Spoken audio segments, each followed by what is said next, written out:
ប្រទេសជប៉ុនព្រួយបារម្ភអំពីការរំលាយគណៈបកប្រឆាំងនិងស្ថានភាពនយោបាយនៅកម្ពុជាសាលាឧទ្ធរបដិសេធសំណើសុំនៅក្រៅឃុំរបស់អតីតអ្នករាយការណ៍ព័ត៌មានអាស៊ីសេរីសាលាដំបងរាជធានីភ្នំពេញចោទអ្នកប្រើប្រាស់បណ្ដាញសង្គម Facebook ម្នាក់ពីបទញុះញង់ដោយសារជេរប្រមាថលោកហ៊ុនសែនយ៉ាងហោចណាស់មនុស្សចំនួន103នាក់និង120នាក់ផ្សេងទៀតរងរបួសដោយសារគ្រោះមហន្តរាយកាលពីឆ្នាំ2017និងព័ត៌មានដទៃទៀតពីទូរទស្សន៍អាស៊ីសេរីសម្រាប់ថ្ងៃអង្គារទី26ខែធ្នូឆ្នាំ2017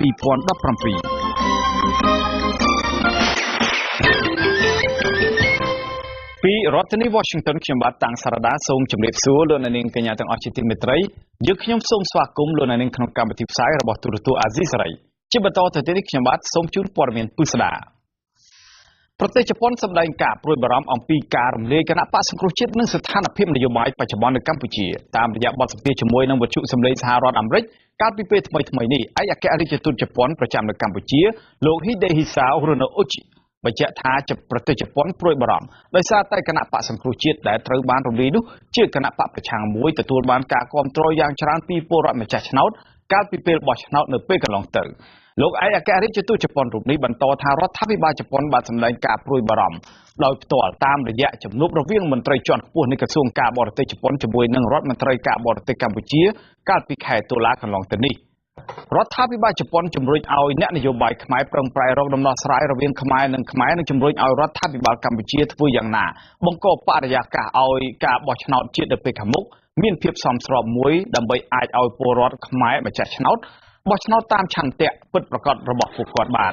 លោកឯកអគ្គរដ្ឋទូតជប៉ុន Hidehisa Hironouchi សង្កត់ធ្ងន់ថាដើម្បីឲ្យការបោះឆ្នោតមួយប្រព្រឹត្តទៅបានដោយសេរីត្រឹមត្រូវនិងយុត្តិធម៌គឺទាល់តែមានការបើកទូលាយឲ្យមានការចូលរួមពីគ្រប់ភាគីពាក់ព័ន្ធទាំងអស់រួមមានគណៈបកកណ្ដាលអំណាចនិងគណៈបកប្រឆាំងរដ្ឋាភិបាលជប៉ុននឹងនៅតែបន្តតាមដានស្ថានភាពនយោបាយនេះយ៉ាងយកចិត្តទុកដាក់និងបន្តផ្ដល់ការលើកទឹកចិត្តដល់ភាគីដែលពាក់ព័ន្ធអាស៊ីសេរីនឹងមិនទាន់អាចសុំការបំភ្លឺពីមន្ត្រីនាំពាក្យរបស់រដ្ឋាភិបាលកម្ពុជាលោកផៃស៊ីផានបាននៅឡើយទេនៅថ្ងៃនេះដោយសារទូរស័ព្ទចូលគ្មានអ្នកទទួលប្រទេសជប៉ុនជាប្រទេសផ្ដល់ជំនួយដ៏ធំមួយដល់កម្ពុជាសហគមន៍អន្តរជាតិដែលចូលរួមយ៉ាងច្រើនដល់ការអភិវឌ្ឍនៅកម្ពុជា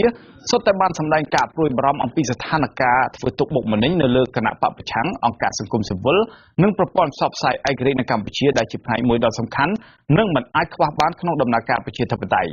សហរដ្ឋអាមេរិកនិងសហគមន៍អឺរ៉ុបបានដាក់ទណ្ឌកម្មជាបណ្ដានិងបានព្រមានដាក់ទណ្ឌកម្មសេដ្ឋកិច្ចទៅលើប្រទេសកម្ពុជាបើរដ្ឋាភិបាលលោកហ៊ុនសែននៅតែមិនព្រមស្ដារស្ថានភាពបច្ចុប្បន្នឲ្យមានភាពល្អប្រសើរឡើងវិញនោះបាទលោកនាងជាទីមេត្រីអង្គការសហប្រជាជាតិសម្រាប់អនុម័តជាឯកច្ឆន្ទផ្ដល់ថវិកាចំនួន$8លានសហរដ្ឋអាមេរិកដើម្បីគាំទ្រដល់ដំណើរការសាលាក្តីខ្មែរក្រហមសម្រាប់បុគ្គលិកបរទេសនៅឆ្នាំ2018ខាងមុខនេះការសម្រេចនេះធ្វើឡើងនៅក្នុងសម័យប្រជុំលើកទី72ពាក់ព័ន្ធទៅនឹងសេចក្តីព្រាងលើសេចក្តីសម្រេចស្តីពីសំណើឧបត្ថម្ភធនធានដល់សាលាក្តីខ្មែរក្រហមសម្រាប់ឆ្នាំ2018ខាងមុខឯកអគ្គរដ្ឋទូតខ្មែរប្រចាំនៅអង្គការសហប្រជាជាតិលោកទុយរីសរសេរនៅលើទំព័រ Facebook របស់លោកកាលពីថ្ងៃទី24ខែធ្នូថាអង្គការសហប្រជាជាតិបានអនុម័តលើថវិកាចំណាយទាំងអស់សម្រាប់ឆ្នាំ2018ឲ្យបានមុនដំណាច់ឆ្នាំ2017នេះគិតមកទល់ពេលនេះសាលាក្តីកូនកាត់ខ្មែរក្រហមបើកដំណើរការកាត់ក្តីអស់រយៈពេលជាង12ឆ្នាំមកហើយនឹងចំណាយថវិកាអស់ជាង$300លានសហរដ្ឋអាមេរិកដែលជំនួយឧបត្ថម្ភស្ទើរតែទាំងអស់បានមកពីប្រទេសម្ចាស់ជំនួយនៃសហគមន៍អន្តរជាតិគណៈភាគីរដ្ឋាភិបាលបានចំណាយអស់សរុបជិត$70លានជាលទ្ធផលសាលាក្តីនេះបានកាត់ទោសឲ្យអតីតមេគុកទួលស្លែងឈ្មោះកាំងគិកអ៊ីវហៅដូចខៀវសំផននិងនួនជាឲ្យជាប់ពន្ធនាគារអស់មួយជីវិតក្នុងសំណុំរឿង001និង002ចំណែកការស៊ើបអង្កេតលើសំណុំរឿងពីរផ្សេងទៀតគឺសំណុំរឿង003ដែលមានជនត្រូវចោទឈ្មោះមាសមុតនិងសំណុំរឿង004ដែលមានជនត្រូវចោទឈ្មោះអោអាននិងយឹមទឹកត្រូវបានបិទបញ្ចប់នៅខែធ្នូឆ្នាំ2016កន្លងទៅនេះនីតិវិធីបន្តនៅក្នុងសំណុំរឿងទាំងពីរនេះនៅមិនទាន់បានបិទបញ្ចប់ជាស្ថាពរនៅឡើយទេ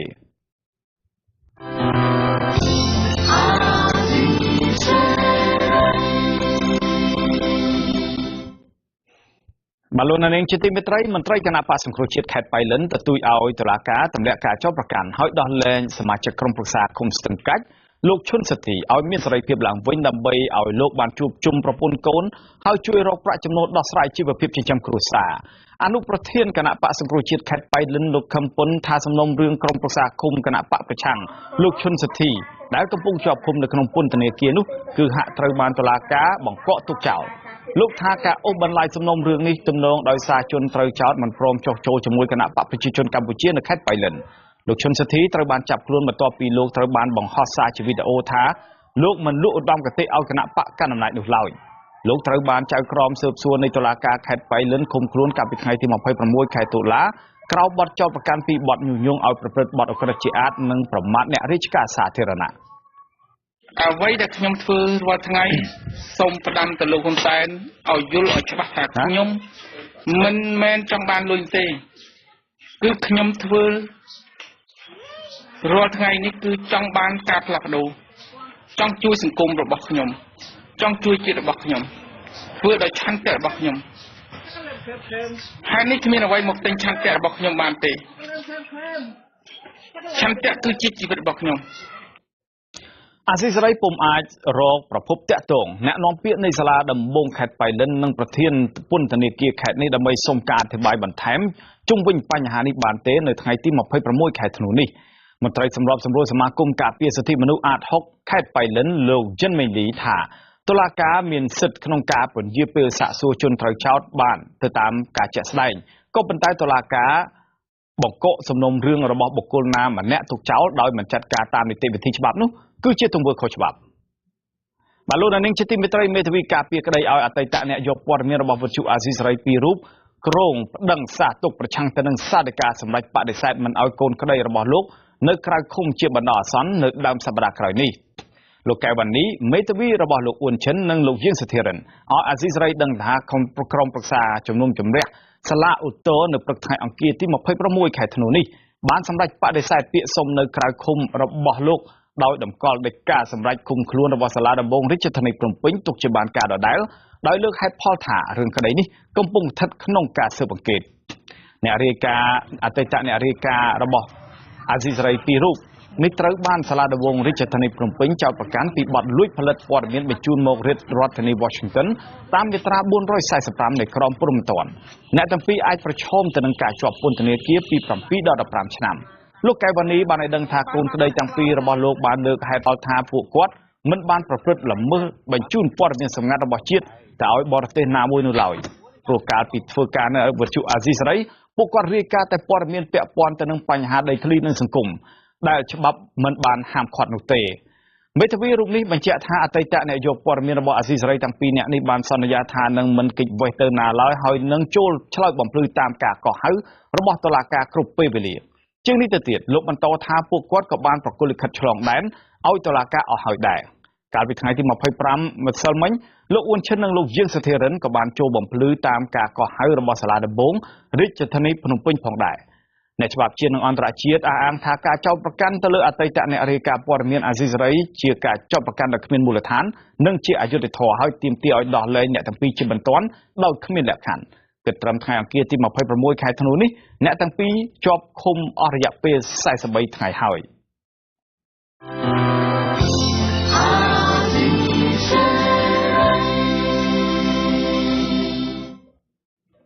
បាទពាក់ព័ន្ធទៅនឹងបញ្ហាទោសទណ្ឌនេះដែរស្ត្រីជាប់ចោទឈ្មោះខឿនវ៉ាន់ស្រីពៅហៅហេងលក្ខណាអាយុ37ឆ្នាំត្រូវបានតំណាងអัยការចោទប្រកាន់ពីបទញុះញង់ឲ្យប្រព្រឹត្តបទឧក្រិដ្ឋជាអាតតាមមាត្រា494និងមាត្រា495នៃក្រមព្រហ្មទណ្ឌបទចោទប្រកាន់មួយនេះអាចប្រឈមទៅនឹងការជាប់ពន្ធនាគារពី6ខែទៅ2ឆ្នាំនិងពាណិជ្ជប្រាក់ពី1លានរៀលទៅដល់4លានរៀលសាលាដំបងរាជធានីភ្នំពេញកាលពីថ្ងៃសុក្របានបើកសវនកម្មជំនុំជម្រះស្ត្រីម្នាក់ពីបទជេរប្រមាថលោកហ៊ុនសែននិងក្រុមគ្រួសារតាមបណ្ដាញសង្គម Facebook ថាជាឃាតករសម្រាប់លោកបណ្ឌិតកែមលីប្រព័ន្ធឃោសនារបស់លោកហ៊ុនសែនបានដកស្រង់សម្ដីលោកអ៊ីថាវរៈជាចៅក្រមជំនុំជម្រះនិងអ្នកស្រីម៉ាក់នីដែលជាតំណាងអัยការចុះផ្សាយថាតុលាការបានសម្រេចរក្សាបទចោទប្រកាន់នៅដដែលនិងផ្ដន្ទាទោសស្ត្រីឈ្មោះខឿនវ៉ាន់ស្រីពៅហៅហេងលក្ខណាតាមផ្លូវច្បាប់ក្រោយការសាកសួរដេញដោលដោយតុលាការបានលើកពេលប្រកាសសាលក្រមទៅថ្ងៃទី11ខែមករាឆ្នាំ2018ខាងមុខស្ត្រីខឿនវ៉ាន់ស្រីពៅហៅហេងលក្ខណាត្រូវបានសមត្ថកិច្ចឃាត់ខ្លួនកាលពីថ្ងៃទី12ខែកក្កដា ឆ្នាំ2017នៅម្ដុំបេនឡានរិទ្ធមនីក្រោយពីស្ត្រីរូបនេះបានបង្ហោះវីដេអូតាមគណនី Facebook មួយឈ្មោះហេងលក្ខណៈកាលពីថ្ងៃទី9ខែកក្កដាដោយបានហៅលោកហ៊ុនសែននិងក្រុមគ្រួសារថាជាឃាតករនៅពេលដែលនាងកំពុងស្ថិតនៅក្នុងពិធីបុណ្យរំលឹកខួប1ឆ្នាំនៃការបាញ់សម្លាប់លោកបណ្ឌិតកែមលីកាលពីពេលនោះបាទលោកនាងជាទីមេត្រីគណៈកម្មាធិការជាតិគ្រប់គ្រងគ្រោះមហន្តរាយបានបង្ហាញពីផលប៉ះពាល់នៃគ្រោះមហន្តរាយធម្មជាតិដែលបានសម្លាប់មនុស្សយ៉ាងហោចណាស់ចំនួន103នាក់និង120នាក់ផ្សេងទៀតរងរបួសរបាយការណ៍របស់គណៈកម្មាធិការជាតិគ្រប់គ្រងគ្រោះមហន្តរាយបញ្ជាក់ថាមនុស្សជាង2000គ្រួសាររងការប៉ះទង្គិចធ្ងន់ធ្ងររួមមានការបំផ្លាញផ្ទះរាប់ពាន់ខ្នងផលដំណាំជាច្រើនហិកតានិងផ្លូវថ្នល់ជាច្រើនទៀតនៅឆ្នាំ2017នេះរបាយការណ៍ដដែលនេះក៏បានកត់សម្គាល់ថាព្យុះចំនួន175លើកបានបណ្ដាលឲ្យមនុស្សស្លាប់ចំនួន6នាក់ហើយ55នាក់ផ្សេងទៀតរងរបួសនិងបានបំផ្លាញផ្ទះសម្បែងជា4000ខ្នងថែមទៀតបន្ថែមពីលើនេះទៅទៀតដំបូលនៃអគារសិក្សាចំនួន40ខ្នងនិងអគាររបស់រដ្ឋចំនួន28ខ្នងផ្សេងទៀតក៏បានរងការខូចខាតផងដែររបាយការណ៍បានឲ្យដឹងទៀតថារន្ទះបាញ់បានសម្លាប់មនុស្សចំនួន80នាក់និងរបួស63នាក់ហើយសត្វពាហនៈចំនួន74ក្បាលត្រូវបានសម្លាប់ហើយផ្ទះចំនួន9ខ្នងត្រូវបានបំផ្លាញចំណែកចំនួនទឹកភ្លៀងនិងចំនួនទឹកទន្លេមេគង្គបានជន់លិចខេត្តចំនួន16ដែលបណ្ដាលឲ្យមនុស្សស្លាប់ចំនួន17នាក់និងជំនឿប្រជាជនជិត2000នាក់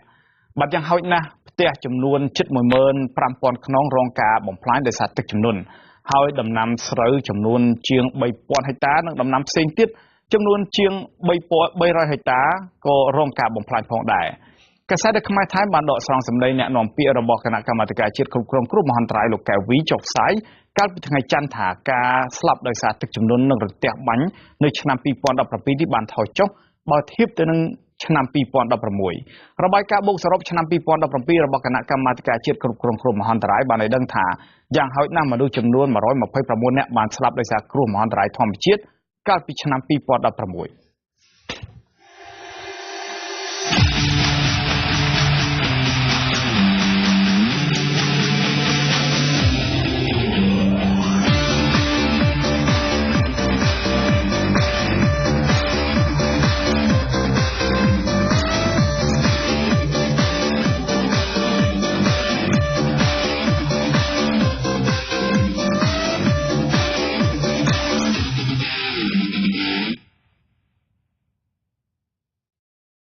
បាទលោកនាងជាទីមេត្រីអត្រាពលរដ្ឋរងគ្រោះពីគ្រាប់មីននិងគ្រាប់មិនទាន់ផ្ទុះនៅកម្ពុជាធ្លាក់ចុះ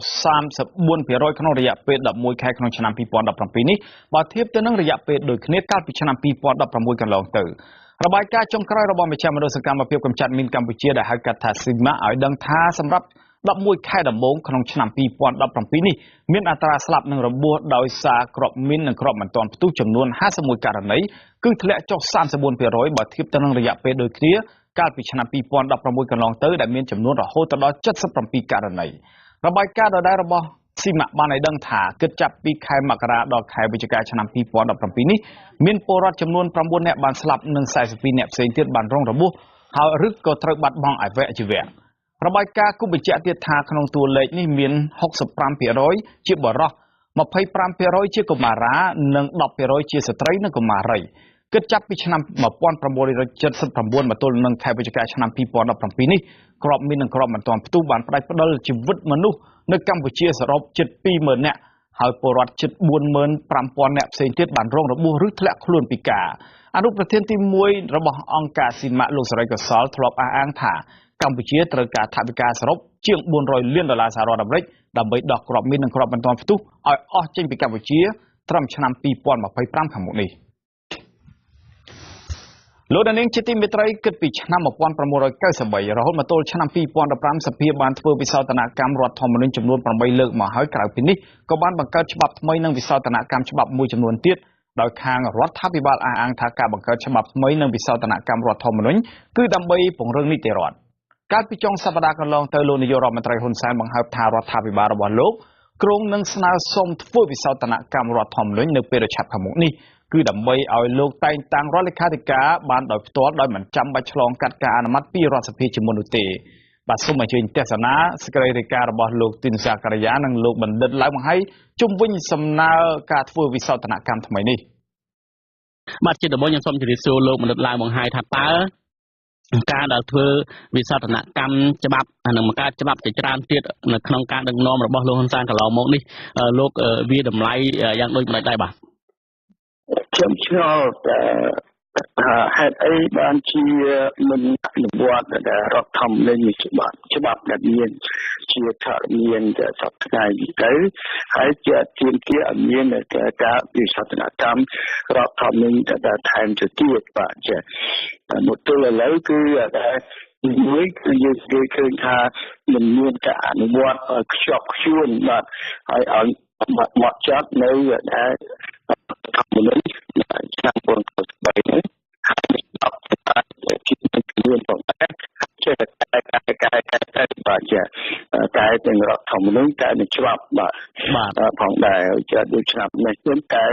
3-4លើកដែលមិនទាំងអស់នៅច្បាប់ដែលគណៈបកផងច្បាប់បាទ4ច្បាប់4ខណ្ឌទៀតទៅបាទណាបាទហើយគឺដែលបទពិសោធន៍ពីដើមនៅប្រទេសកម្ពុជាក៏ដូចនៅប្រទេសទៀតដែរគឺ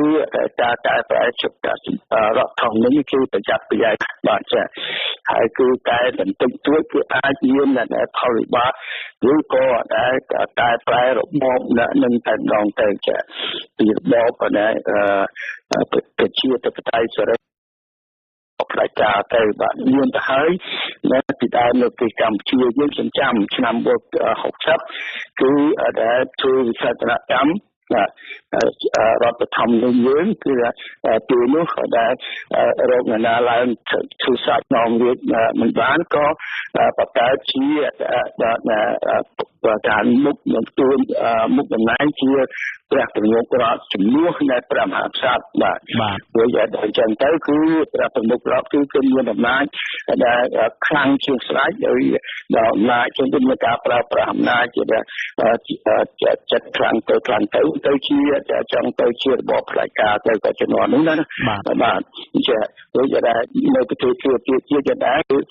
ជាប្រទេសនៅប្រទេសអាល្លឺម៉ង់បាទគឺដែលមានសង្គ្រាមលោកទី2គឺមានគណៈបកមួយនេះដឹកនាំដោយហ៊ីតឡែរឈ្មោះហ៊ីតឡែរជាអ្នកនាំផ្ដាច់ការក្រោយមកផ្ដាច់ការគឺបាទហើយគាត់ពេលដែលគណៈបកគាត់ជាប់ឆ្នោតបានច្រើនលើកច្រើនភាគច្រើននៅក្នុងរដ្ឋសភាហ្នឹងក៏គាត់តែប្រែរដ្ឋធម្មនុញ្ញទៅបាទហើយគឺដែលផ្ដល់អំណាចទៅដល់គណៈរដ្ឋមន្ត្រីជាពិសេសគឺនាយករដ្ឋមន្ត្រីហ៊ីតឡែរហ្នឹងបាទថាធ្វើច្បាប់ឲ្យមានអំណាចធ្វើច្បាប់មិនបាច់ឲ្យមានការអនុម័តពីរដ្ឋសភាទេដូច្នេះគឺចាប់ផ្ដើមតិចមកហ្នឹងបាទគឺថាតិចទេត្រូវការចាំបាច់ថាត្រូវការអំណាចអញ្ចឹងតែប៉ុន្តែដើម្បីដោះស្រាយបញ្ហាក៏មិនជាតទៅទៀតណាមិនមែនគិតថាប្រើប្រាស់អំណាចដែលក្នុងរដ្ឋធម្មនុញ្ញមានទេបាទគឺថែមទាំងដែលច្បាប់បិទគណៈបកនយោបាយទៅថែមទៅទៀតហើយទៅច្បាប់សម្រាប់ពួកដែលជនជាតិជ្រឿនឹងគឺតែថែមទៅទៀតទៅអានេះជាតគ្នាទៅផ្ដាច់ការទៅបាទចាបាទអានេះគឺហ៊ីតឡែរនៅមានសង្គ្រាមលោកទី2បាទអញ្ចឹងអ្វីដែលចឹងណាបាទសូមកាប់សារលោកតិចអញ្ចឹងអ្វីដែលរដ្ឋាភិបាលកម្ពុជាកំពុងធ្វើបច្ចុប្បន្នកំពុងតែអនុវត្តតាមគំរូហ៊ីតឡែរអានេះគឺមានទម្លាប់ខ្ញុំថាជាតាមគ្រូទេក៏ប៉ុន្តែការវិវត្តនោះគឺអញ្ចឹងបាទចាបាទអញ្ចឹងគឺថាជាបន្តដែលដូចជាដែលធ្វើដែលច្បាប់រដ្ឋធម្មនុញ្ញបន្ថែមឆ្នាំ2004បាទយ៉ាងហ្នឹងក៏ដែលឃើញតែយ៉ាងខ្លាំងបាទចាបាទអាហ្នឹងណាបាទtôiឃើញតែមានការវិវត្តមកដែរដូច្នេះគឺអំណាចនេះកាន់តែប្រមូលផ្ដុំដែលមកក៏ដែលដៃរដ្ឋាភិបាលទៅបាទចាដូចជាបន្តទៀតមកហើយគឺដូចជាឆ្នាំនេះអញ្ចឹងគឺធ្វើសោធនកម្មដើម្បីអីគឺនេះដើម្បីតាមពិតដែលសម្ដេចនាយកគាត់មានសាសហើយបាទ គឺដែលកាត់ក្បាលដែលគណៈបកសង្គ្រោះហើយក៏រំលាយដងខ្លួនគណៈបកនោះទៅបាទជានេះគឺជាស្រ័យដូច្នេះគឺដែលគឺរដ្ឋធម្មនុញ្ញនោះណាបាទនេះជាដែលមុនវិសោធនកម្មដើម្បីវិសោធនកម្មហើយធ្វើច្បាប់រដ្ឋធម្មនុញ្ញបន្ថែមនេះយ៉ាងម៉េចគឺរដ្ឋធម្មនុញ្ញគឺ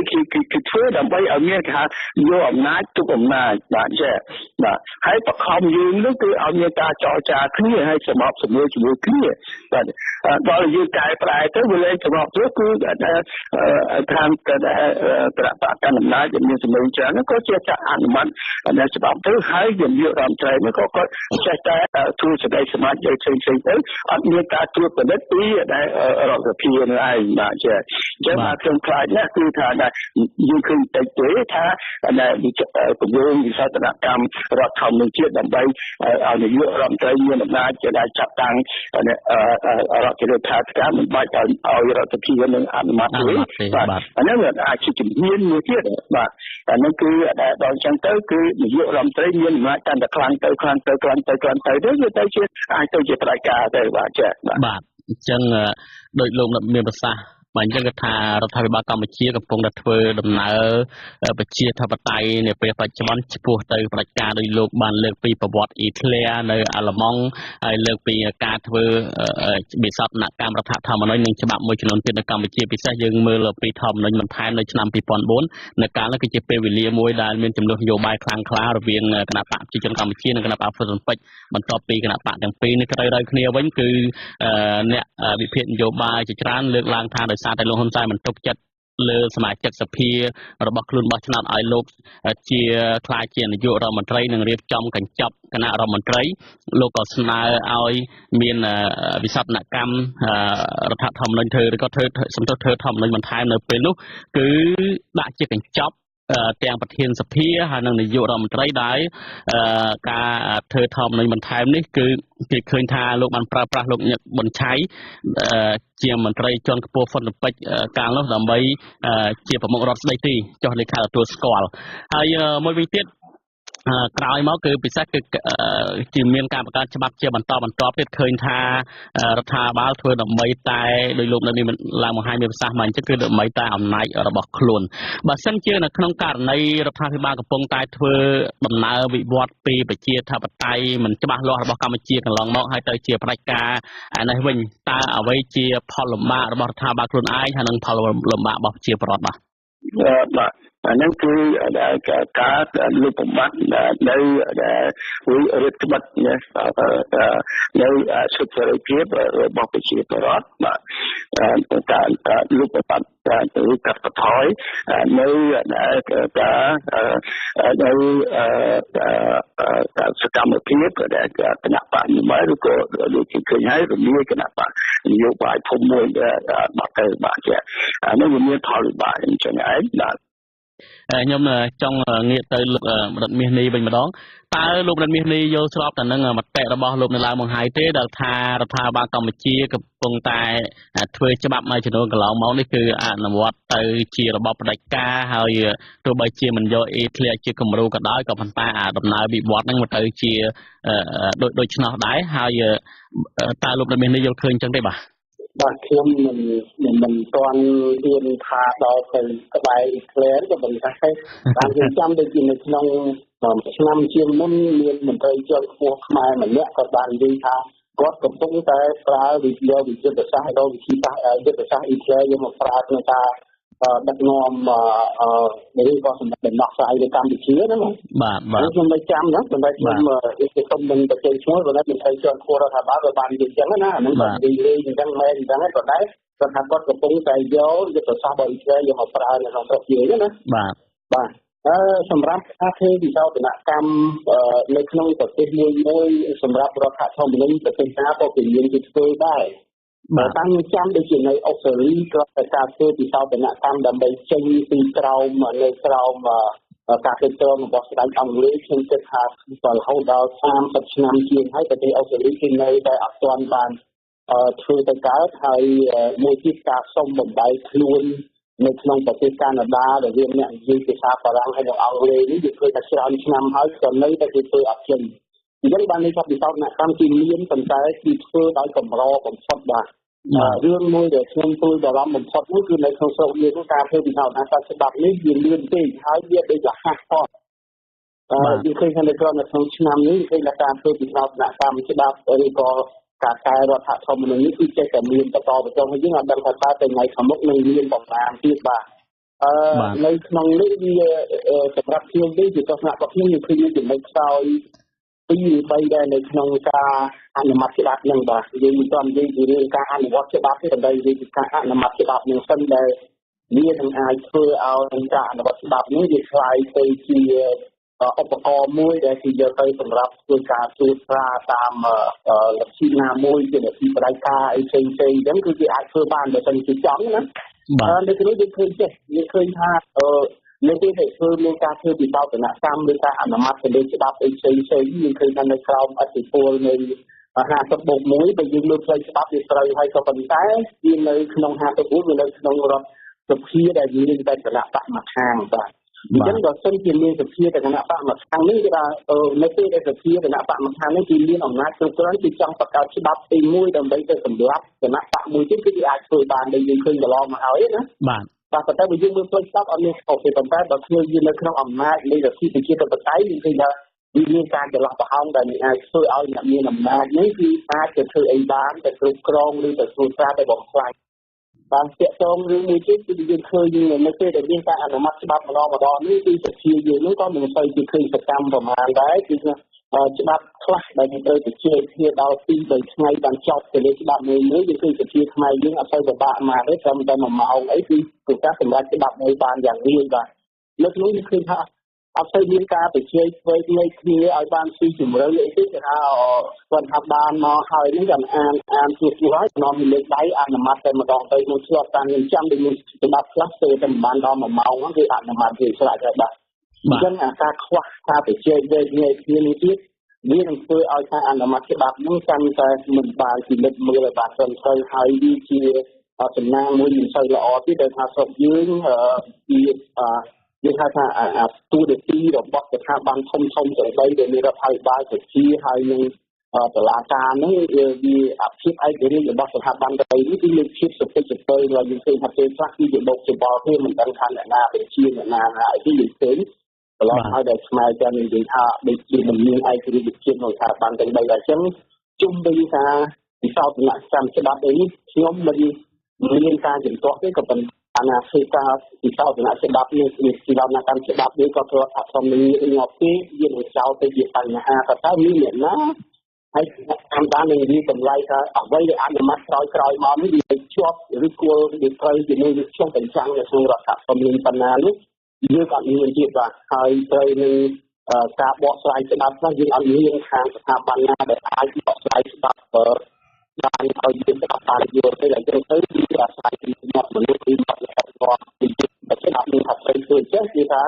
ជាត្រូវធ្វើទៅតាមប្រសាសន៍របស់មនុស្សម្នាក់ហ្នឹងទៅដោយមិនមានស្ថាប័នឯករាជ្យណាមួយដែលអាចមកពីយល់ខែទៀតឬក៏ធ្វើការកាត់ក្តីថានេះអានេះបកស្រាយចេះដល់សមអីយើងអត់មានទេបាទចឹងហើយបានជាចេះតែមានជាតិនៃស្តង់ដារ2នេះដែលយើងឃើញនៅស្តង់ដារ2នៅក្នុងប្រព័ន្ធយុត្តិធម៌របស់យើងមកដល់ពេលនេះបាទអរគុណលោកមាសនេះដោយលោកមានប្រសាសន៍មកយើងគិតថាប្រទេសមួយចំនួនទៀតនឹងពិសេសនៅអូស្ត្រាលីនៅកាណាដាអីអញ្ចឹងក៏គេព្យាយាមចង់ធ្វើវិសោធនកម្មដែរប៉ុន្តែធ្វើទៅមិនបានគឺប្រើប្រាស់រយៈពេលយូរហើយបើយើងមើលគោលបំណងការធ្វើវិសោធនកម្មរដ្ឋធម្មនុញ្ញរបស់គេគឺចង់រំដោះខ្លួនចេញពីស្ដេចអង់គ្លេសចេញពីការចង់ពីការប្រើប្រាស់ភាសាបារាំងនៅអង់គ្លេសអីអញ្ចឹងជាដើមប៉ុន្តែសម្រាប់នៅកម្ពុជាវិញអ្វីដែលជាបញ្ហាសំខាន់ដោយលោកបានសង្កត់មិញគឺថាគ្មានស្ថាប័នណាមួយឯករាជ្យដើម្បីបកស្រាយអំពីការធ្វើវិសោធនកម្មនឹងវាចំណេញស្អីវាខាតស្អីហើយវាត្រឹមត្រូវដែរឬទេទោះបីជាយើងមើលនៅក្នុងក្រមរក្សាធម្មនុញ្ញជាដែលជាស្ថាប័នកម្ពុជាដោះស្រាយបណ្ដឹងចុងក្រោយក៏ដោយបពប្រឆាំងកន្លងមកក៏ធ្លាប់ប្រឹងទៅក្រមធម្មនុញ្ញដើម្បីឲ្យបកស្រាយទៅលើការធ្វើច្បាប់ថ្មីឬក៏វិសោធនកម្មនឹងដែរក៏ប៉ុន្តែចង់បញ្ចប់វាមិនមានដំណោះស្រាយទេគឺយោងទៅអ្វីដែលសភាបានសម្រេចនៅក្នុងចំណុចហ្នឹងគឺអ្នកណាក៏ដឹងដែរថាក្រមសារធម្មនុញ្ញហ្នឹងគឺមិនឯករាជ្យសមាជិកក្រមសារធម្មនុញ្ញទោះបី មានកោតាចេញពីព្រះមហាក្សត្រចេញពីរដ្ឋាភិបាលក៏ដោយក៏មានសមាជិករបស់បកកណ្ដាលអំណាចអីដែរនៅក្នុងចំណុចហ្នឹងលោកបញ្ជាក់ថាក្រមប្រសាធម្មនុញ្ញគឺជាស្ថាប័នមួយដែលមិនបានការមែនទេបាទបើយើងប្រៀបធៀបរវាង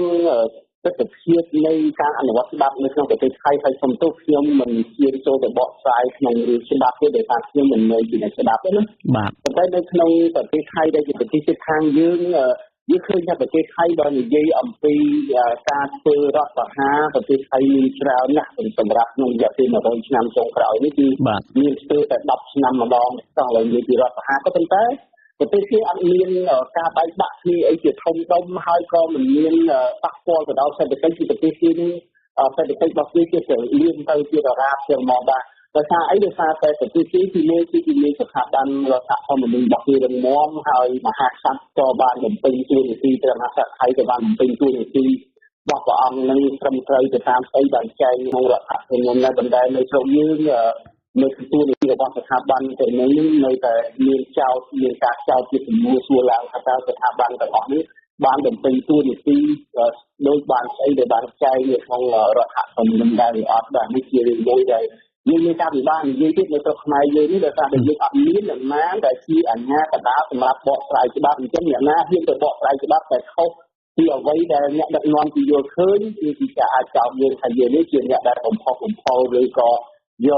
កច្បាប់នេះមកបំភ្លេចជាឆ្នាំទៅយើងគឺពិបាកចឹងតាមណានិយាយពីច្បាប់